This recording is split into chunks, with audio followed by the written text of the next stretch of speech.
maintenant étudier des systèmes du second ordre. On a vu comment identifier et analyser des SLCI du premier ordre. Nous allons voir maintenant comment faire la même chose pour des systèmes du second ordre.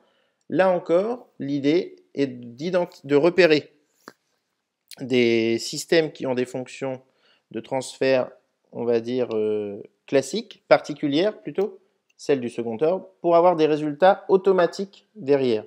C'est pour gagner du temps et de l'efficacité dans l'analyse de notre système et de son comportement, pour être capable de proposer un correcteur ou une régulation, une régulation plus pertinente, quoi. Une fonction de transfert du second ordre, quand on la met sous forme canonique, elle va prendre cette forme-là. Donc vous, peut-être que quand vous ferez le travail, vous trouverez un K sur 1 plus petit a fois P plus petit b fois P carré, par exemple. Mais votre petit a, il est égal à 2z sur oméga n, et votre petit b, il est égal à 1 sur oméga n carré, avec K, c'est le gain statique, Z, qu'on peut aussi noter comme ça ou comme ça, c'est le facteur d'amortissement, d'accord? Et oméga n, des fois noté oméga 0, c'est la pulsation propre ou naturelle du système, d'accord? Donc, en fait, c'est ici déjà, quand vous aurez une fonction de transfert du second ordre, vous devrez d'abord la mettre sous forme canonique, donc forme canonique, d'accord? Et une fois qu'elle est sous forme canonique, vous pourrez chercher à identifier ces paramètres caractéristiques, c'est-à-dire K, Z et oméga n. On voit bien que pour avoir oméga n, on va faire 1 sur racine carrée de B. Et du coup, une fois qu'on a oméga n, bah pour retrouver Z, on va travailler sur A. On va dire A est égal à 2Z sur oméga n. Donc A, A fois racine de 1 sur B carré est égal à, de 1 sur B est égal à 2Z, etc. D'accord? Il suffit de poser les équations et de résoudre. Mais ça, c'est à connaître par cœur. À connaître par cœur. C'est important, d'accord? De savoir identifier ça. Ok, on le fera en TD, hein, de toute façon. Du coup, quelle est la réponse temporelle à un échelon E0? D'accord? Alors, cette réponse temporelle qui est tracée, elle va dépendre, l'allure qu'elle va prendre, elle va dépendre de la valeur de oméga n, de la valeur de Z et de la valeur de K, bien sûr. Mais qu'est-ce qu'on peut tracer, qu'est-ce qu'on peut voir sur une réponse du second ordre, ici, le cas général, on va dire, quoi. Ce qu'on peut voir, c'est que la valeur finale, ici, donc delta S divisé par la valeur d'entrée delta E, ici c'est un échelon unitaire sur le graphe, mais ça ne change rien, c'est égal au gain statique. Ce qu'on voit aussi tout de suite par rapport au premier ordre, c'est qu'une fonction de transfert du deuxième ordre, j'ai une pente à l'origine qui est nulle ici. D'accord? On voit qu'il y a un petit, comme ça, un petit arrondi, parce que j'ai la pente à l'origine qui est nulle. Et ensuite, on peut avoir, mais on ne le constate pas tout le temps, on peut avoir un dépassement et des oscillations. Et donc là, évidemment, le temps de réponse à 5%, c'est un vrai critère, parce que ici, c'est le temps que j'ai mis à arriver à ma valeur finale, mais je m'en rééloigne. Donc au final, mon système, il n'est pas en régime établi. Il faut attendre qu'il soit en régime établi. Le point ici, on peut parler de D%. D%, c'est quoi? C'est le dépassement, donc c'est cette différence entre la valeur du pic et la valeur finale, divisé par la valeur finale obtenue. Ça va nous donner le dépassement en pourcent. D'accord? D%, on parle ici de D1 parce que c'est le premier dépassement, d'accord? C'est le premier pic. D1%, c'est égal à S max moins S0. S0, c'est la valeur finale, hein, divisé par S0 fois 100. Ok? Fois 100 parce qu'on passe en pourcent, quoi. Hein. C'est tout. Et le temps de réponse à 5%, bah ici, c'est quand la réponse finale rentre dans le tunnel des 5%, mais n'en ressort plus. Dans notre cas de figure, c'est ici. Ok? Donc ça, c'est mon temps de réponse à 5%. On voit qu'on a des oscillations ici. Et du coup, qui dit oscillation dit pouvoir parler de pseudo-période, parce que ce sont des oscillations amorties. Et donc, la pseudo-période, on peut la noter TP. Ok? Tout ça, c'est pour avoir des résultats, encore une fois, quand on a la réponse temporelle comme ça, avec des formules. Ces formules-là ne seront pas à connaître par cœur pour vous. D'accord? Donc, on a cette forme-là. de réponse temporelle à un échelon de valeur E0. On va pouvoir aussi caractériser la stabilité avec l'analyse du dépassement. C'est-à-dire que l'analyse du dépassement va nous donner des infos sur la stabilité. Mais encore une fois, la stabilité, vous étudierez ça en deuxième année essentiellement. Ici, la définition du dépassement en pourcent, que je vous ai donné juste avant de toute façon. Hein.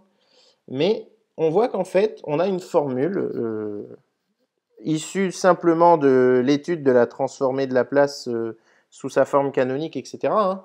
Mais en fait, on peut montrer mathématiquement que ce dépassement il est égal à 100 fois exponentielle de moins pi z divisé par racine de 1 moins z carré. Donc on voit que si on identifie le dépassement, ça va nous donner des infos sur le coefficient d'amortissement. Ok ?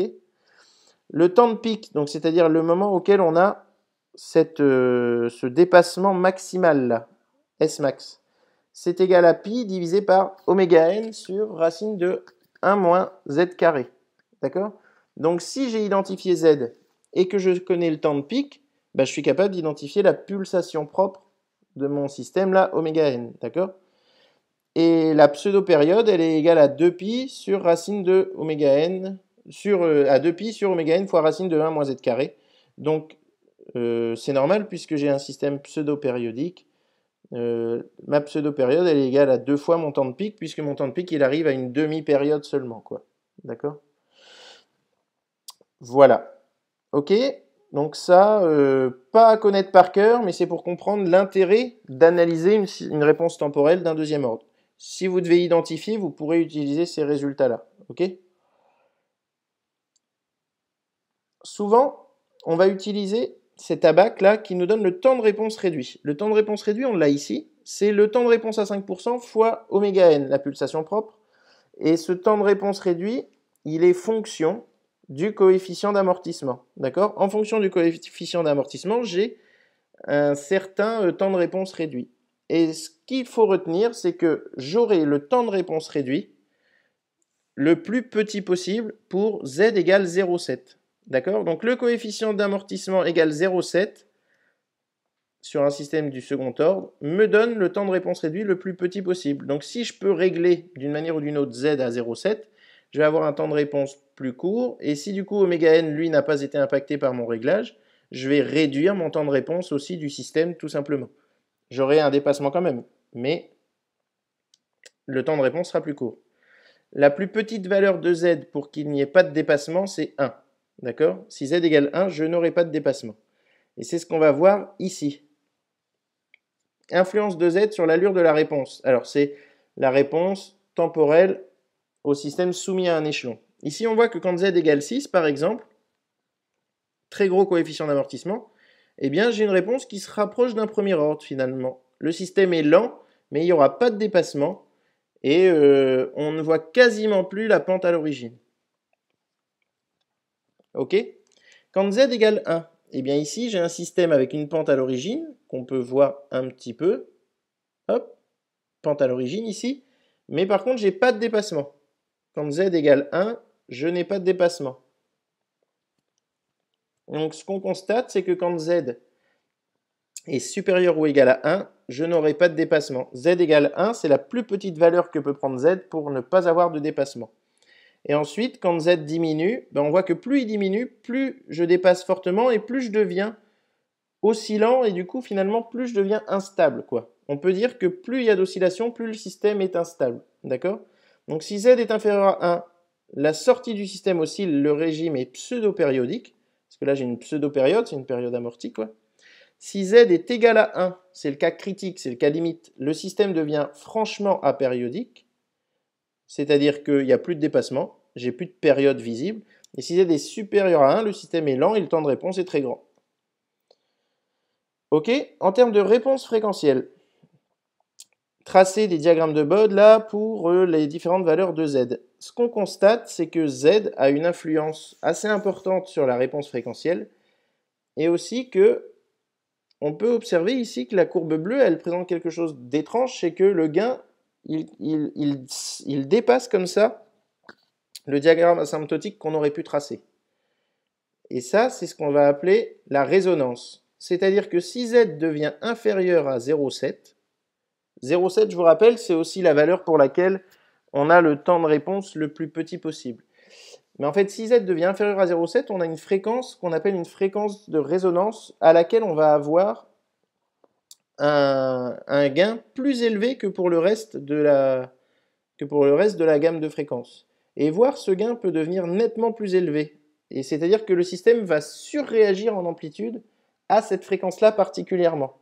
Parce que le système est en résonance, c'est-à-dire que la sollicitation vient toujours amplifier la réponse de mon système et jamais aller à son encontre. Donc ça ne fait que s'amplifier, quoi, finalement. On pourrait essayer de donner un peu de sens physique. C'est ce qu'on utilise notamment, c'est ce qu'on peut chercher à utiliser parfois en musique, mais c'est aussi ce qui s'est passé. Des fois, vous voyez des vidéos de ponts qui se mettent à vraiment vibrer et osciller de manière très très forte parce que le vent les sollicite à une fréquence donnée. C'est parce qu'en fait, le vent les sollicite à leur fréquence de résonance, ou lors de tremblements de terre, par exemple. Si la sollicitation est à la fréquence de résonance, l'amplitude de la sortie, ici par exemple le déplacement du pont ou de l'immeuble, devient très importante et du coup, voire incontrôlée, quoi. Ok. Réponse fréquentielle. Le diagramme de Bode, si z est supérieur à 1, c'est le produit de... Si z est supérieur à 1, on se rendrait compte mathématiquement, il faudrait faire l'analyse, mais ce n'est pas ce qui nous intéresse ici, qu'on va pouvoir faire la décomposition en deux fonctions de transfert du premier ordre, avec deux racines, d'accord, deux pôles finalement. Et du coup, je vais avoir 20 log de k jusqu'à 1 sur taux 1, moins 20 dB jusqu'à 1 sur taux 2, et moins 40 dB par la suite. Mais on peut aussi simplifier le tracé, et c'est celle-là qui nous manque par rapport à ce qu'on a vu sur le diagramme de Bode, là, c'est qu'on se met en oméga n ici, oméga n égale racine de 1 sur taux 1, taux 2, oméga n on sait l'identifier, et on peut se dire qu'on a un Bode asymptotique à peu près correct en se mettant 20 log de k, j'ai peut-être dit 0 tout à l'heure, mais c'est 20 log de k jusqu'à oméga n, et arrivé à oméga n, j'ai une pente de moins 40 dB par décade. Moins 40 dB par décade. D'accord? Et pour ce qui est du diagramme de phase, j'ai l'asymptotique qui vaut 0 degré, 0 degré jusqu'à oméga n. Là, c'est si je ne décompose pas bien mon problème, hein, et qui passe ensuite à moins 180 à partir de oméga n. Ou alors, si vous avez trouvé les deux racines, à 1 sur taux 1, vous avez une première coupure qui va jusqu'à moins 90 degrés, et à 1 sur taux 2, c'est-à-dire oméga 2, vous avez la deuxième coupure qui va de moins 90 à moins 180 degrés. Ok? Donc voilà pour le diagramme de Bode d'un système du second ordre, mais ça c'est à faire en TD pour bien comprendre ce qui se passe, d'accord? Et ça nous permettra l'analyse de la stabilité de notre système et de comprendre sa réponse fréquentielle.